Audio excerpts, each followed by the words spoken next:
a little game today to talk about, it takes all of us, everybody has to chip in and be ready to support the world in any way they can. So what we're going to do is we're going to take the world and kind of toss it out into the congregation. They're all going to be ready. And they're going to transfer it quick to the back over there, one way or another, either by catching it or by killing it. Until you guys can catch back there. So one of you go back here. And then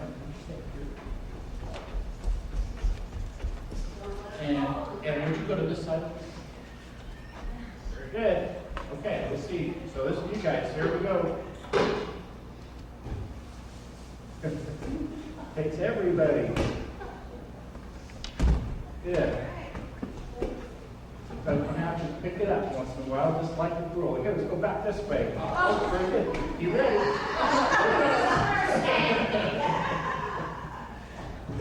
Very good.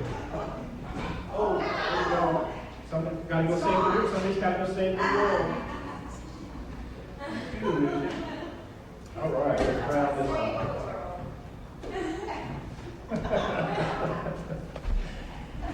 It takes practice to save the world. Very good.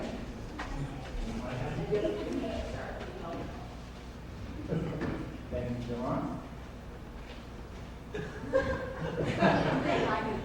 Very good.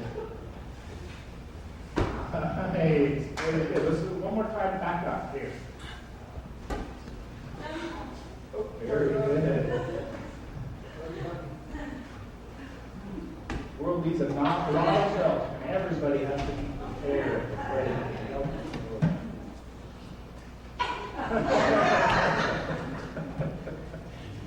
Even when you're not expecting it, sometimes the world comes right at you.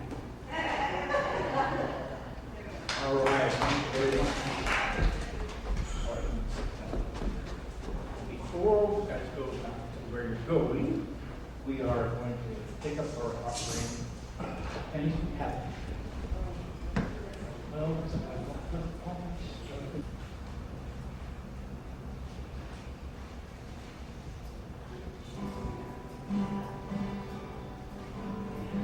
every time it rains, and it's from heaven.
The second level is loving God.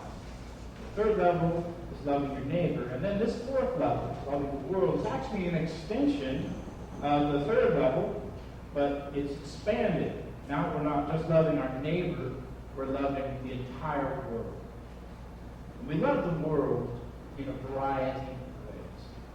The most obvious way is by protecting the environment. We all need clean water, clean air, and uncontaminated soil to grow food and to raise farm animals.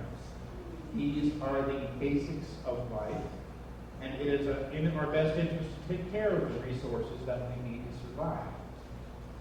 We can help at home by recycling, by conserving energy and water, by driving cars with good fuel efficiency, or biking and walking more often, by composting. There are many ways that we as individuals can keep our environment healthy and clean.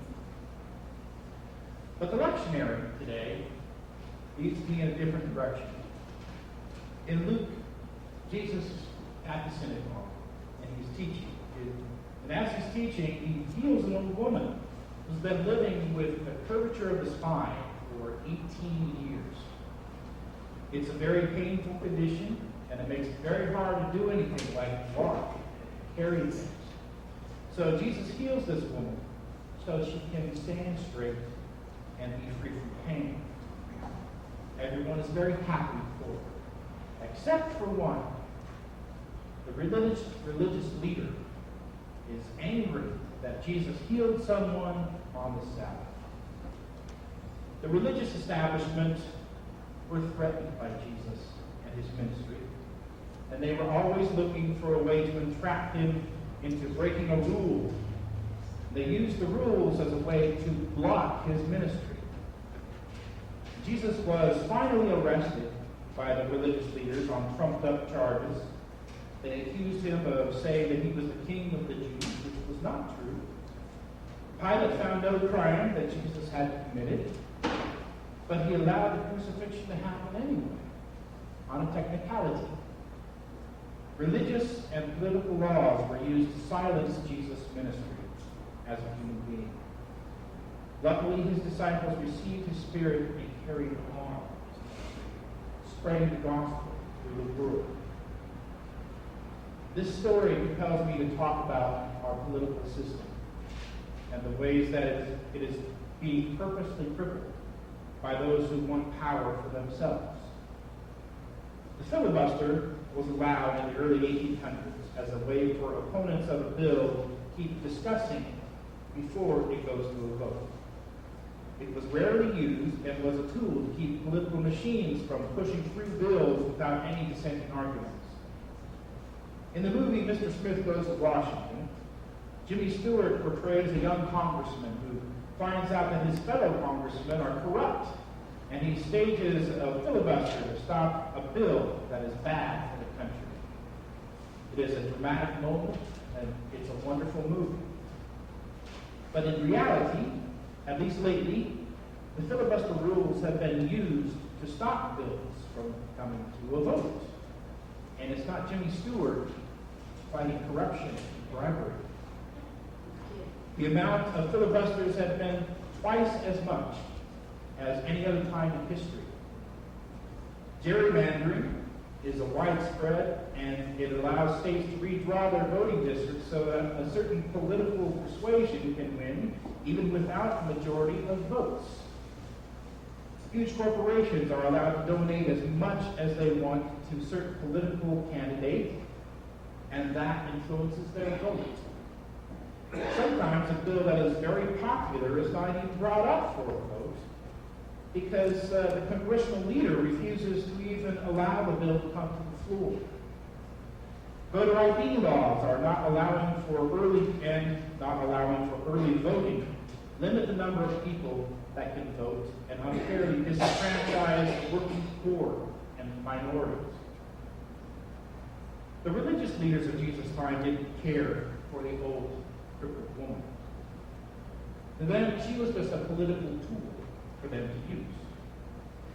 People in our own time and country use outdated rules and technicalities to shut down their opponents and to cripple the Congress so that they can't get anything done. When we say that we love the world, that means we not only want to show love to our neighbor, but we want to show love to people of other cities, of other nations, countries across the globe.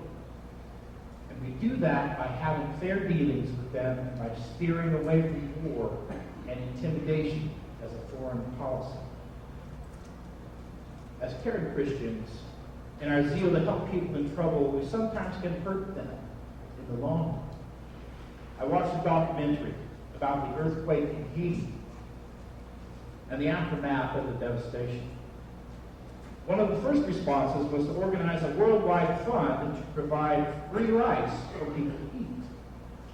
This was an appropriate response right after the earthquake, so that people who lost their jobs and homes wouldn't starve to death. The problem came when the free rice kept pouring in for years after the earthquake. The cheapest rice was shipped in from other countries, and as a result, many of the local farmers couldn't compete and lost their farms. So not only was their city destroyed by the earthquake, but their economy was devastated by the free food coming in to help them. We love the world by taking care of it and by making sure that its resources are available to everybody now and in the future. We love the world by seeking justice for all, not just for some.